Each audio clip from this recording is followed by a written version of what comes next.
नमस्कार, माझे नाव कोमल संतोष पोकळे. मी निंबोडी अहिल्यानगर या गावातून आहे आणि मी अमृत कंपनीतून आरोग्य सल्लागार म्हणून काम करते. मी ह्या ताईंना 15 दिवसापूर्वी हे अमृत ज्यूस दिलं होतं. तर त्या बाळाला खूप त्रास होत होता. त्याचं पोट फुगायचं, त्याला लघवीला त्रास व्हायचा आणि त्या कारणाने तो शाळेत पण जात नव्हता.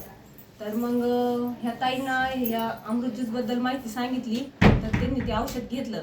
तर आपण ताईंना विचारू की त्यांना किती रिझल्ट आलाय या अमृत ज्यूसचा आणि त्यांना किती खर्च लागला आणि परत त्यांना हे औषध घेऊन कसं वाटतं हे त्यांना विचारू आपण ताईंना. त्यांच्या आई आहेत त्या. ताई, तुम्हाला कसं वाटतंय अमृत ज्यूस घेतल्यानंतर? त्याला एकदम म्हणजे भारी फरक पडलाय नाही का 15 दिवसात.